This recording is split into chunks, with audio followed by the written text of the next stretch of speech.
మేడారం సమ్మక్క సార్లమ్మ వనదేవతల జాతరకు మరో 60 రోజుల కాల వ్యవధి ఉన్నప్పటికీ రోడ్డు రవాణా మార్గాలను మరమ్మతులు చేయడంలో అధికారులు ఇప్పటి వరకు పట్టించుకోకపోవడంపై పలువురు ఆగ్రహం వ్యక్తం చేస్తున్నారు. మేడారం సమ్మక్క సార్లమ్మ వనదేవతల జాతరకు మరో 60 రోజుల కాల వ్యవధి ఉండడంతో రహదారి మార్గాలు సరిగ్గా లేక ఏటు నాగారం మండలం దొడ్ల గ్రామం వద్ద జంపన్నవాగు ఉధృతికి కూలిపోయిన బ్రిడ్జి మూలంగా రాకపోకలకు అంతరాయం ఏర్పడింది. దీంతో ఎన్నికల సమయంలో జిల్లా కలెక్టర్ ఇలా త్రిపాఠి 25 లక్షల నిధులతో తాత్కాలిక వంతెన నిర్మించారు. మిచాంగ్ ప్రభావంతో 2 రోజులు కురిసిన వర్షానికి తాత్కాలిక వంతెన కొట్టుకుపోయింది.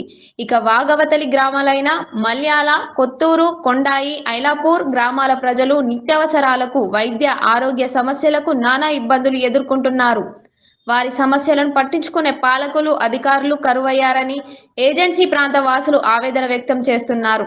వాగవతలి వాసులు నిత్యావసరాలకు, వైద్య ఆరోగ్య విద్య సమస్యలతో సతమతం అవ్వడమే కాకుండా మరో 60 రోజులలో నిర్వహించనున్న మేడారం సమ్మక్క సార్లమ్మ జాతరకు మధ్యప్రదేశ్, ఛత్తీస్గఢ్, మహారాష్ట్ర, ఒరిస్సా రాష్ట్రాల నుండి సుమారు 15 లక్షలకు పైగా భక్తులు ఇదే మార్గం గుండా వెళ్లవలసి వస్తుందని, రహదారి మార్గాలు ఇలా ఉంటే ట్రాఫిక్ అంతరాయంతో పాటు ప్రమాదాలు చోటు చేసుకుంటాయని గ్రామస్తులు తెలుపుతున్నారు.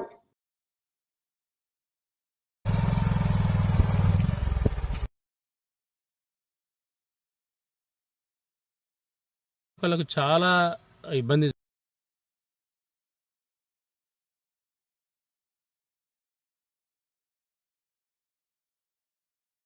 ఇప్పుడు ఏంటంటే ఈ రాకపోకలకు చాలా ఇబ్బంది జరుగుతూ ఉంది.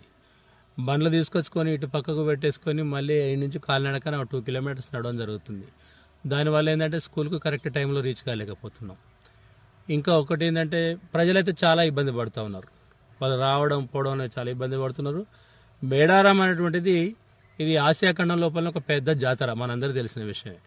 కానీ దాదాపు ప్రతి చోట ప్రపంచంలో ఎక్కడ చూసినా లేదా భారతదేశంలో చూసినా కానీ కొన్ని ప్రాంతాల లోపల, చుట్టూ ప్రాంతాల్లో ఎక్కడైతే పర్యాటకుల తాకిడి ఎక్కువగా ఉంటుందో అలాంటి చోట్ల లోపల ఏంటంటే చుట్టూరా కూడా దాదాపు 20-30 కిలోమీటర్ల రేడియస్లో పటిష్టమైనటువంటి రహదారులకు వాటిని అభివృద్ధి చేయాల్సినటువంటి అవసరం ఉంది.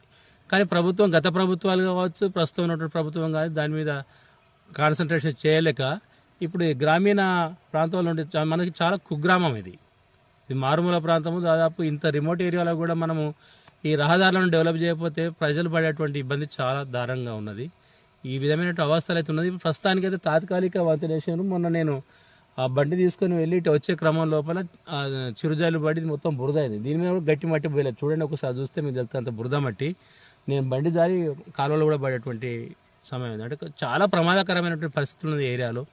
ప్రభుత్వం మాత్రం తక్షణమే వెంటనే ఇప్పుడు ఏం చేయాలంటే మన ఆదివాసీ బిడ్డ, మన ఏరియా ఉన్నటువంటి అన్ని స్థితిగతులు చేసినటువంటి పంచాయతీరాజ్ శాఖ మంత్రి సీతక్క గారికి మనం మీ ఛానల్ ద్వారా నేను తెలియజేస్తున్నది ఏంటంటే ఈ ఏరియా మొత్తం చిన్నబోయినపల్లి నుంచి మేడారం వరకు చాలా డబుల్ రోడ్ వేసి సెంట్రల్ లైటింగ్ చేయించి వచ్చేటువంటి యాత్రికులు కావచ్చు, పర్యాటకులు కావచ్చు ఇబ్బంది లేకుండా తయారు చేసేటువంటిది ప్రధానంగా ఆమె దృష్టి పెట్టాల్సిన అవసరం ఉంది. వారు అసెంబ్లీలో కూడా ప్రస్తావించారు ఏంటంటే కొండాయ ప్రజలు మునిగిపోయారు, ప్రభుత్వం ఎలాంటి వాళ్ళ మీద ఆ గ్రామానికి సంబంధించి కావచ్చు, ఈ ప్రాంతానికి సంబంధించిన కాబట్టి ఎలాంటి వాళ్ళు చర్యలు తీసుకోలేదు, దృష్టి పెడతలేరని.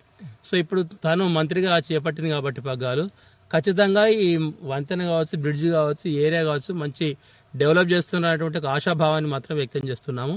ఆ విధంగా మేడారం జాతరకు మనకు ఈ ఏరియాను బాగా పటిష్టమైనటువంటి రహదారులు మాత్రం ఖచ్చితంగా తొందరగా చేస్తే బాగుంటుందని భావిస్తున్నాను.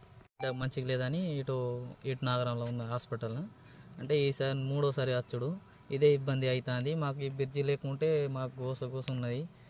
ఇటు మాకు ఏంటంటే ఇటు వచ్చుడు రాకట ఇదే ఊరు నుంచి పోకట అవుతుంది మాకు అసలే దీంట్లో బండి వెళ్ళట్లేదు. మేము ఇబ్బంది అవుతున్నా. ఇప్పుడు ఒక్కనే వచ్చిన ఆడ బండి ఇరుక్కుపోయింది.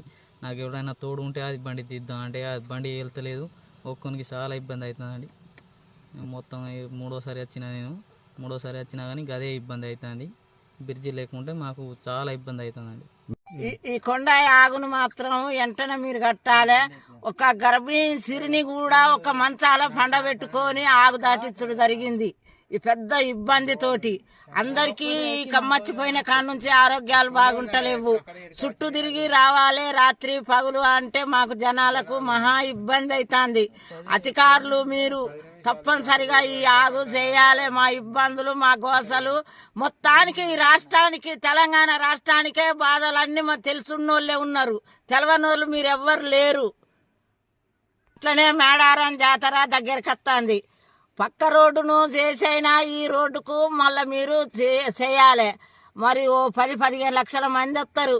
తప్పనిసరిగా ఈ రోడ్డును మాత్రం జాతర వరకు పక్క రోడ్డు తోటి నడిపియాలి. ఈ రోడ్డును ప్రారంభం చేయాలి తప్పకుండా. ఇగో మల్యాల నాది, నా పేరు కళాల్ది, తాటి పార్వతి. ఇప్పుడు మాకు 10-15 లక్షలు ఇప్పుడు మేడారం జాతర వల్ల ఛత్తీస్గఢ్, మహారాష్ట్ర, బీజాపూర్ ఇవన్నీ ఈ దారి నుంచే నడవలసి వస్తుంది. మన మధ్యప్రదేశ్, బీజాపూర్, మహారాష్ట్ర ఇవన్నీ ఇటు నుంచే పోవాలి కదండి.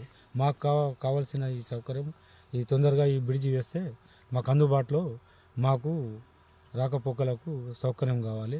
ఎందుకంటే ఇప్పుడు ఒకవేళ ఇప్పుడు మధ్యరాత్రి కూడా ఒక కడుపు నొప్పి లేసిన ఒక డాక్టర్ లేడు, దాటాలు ఉన్నా కూడా ఈ జంపనవాగులో కష్టమవుతుంది. ఇప్పుడు ఒకవేళ స్త్రీ దాటాలంటే చాలా కష్టమవుతుంది. మగవాళ్ళు దాటవచ్చు కానీ ఆడవాళ్ళు దాటలేము. అటు నుంచి వెహికల్ అయితే అటే ఆగుతానే, ఇటు నుంచి వెహికల్ ఇటే ఆగుతానే. ఒకవేళ వెహికల్ లేని పరిస్థితులలో నడిచిపోవాలంటే చాలా కష్టమవుతుంది ఈ వాగు వల్ల. దీనివల్ల చాలా మాకు ఇబ్బందులు అవుతుంది.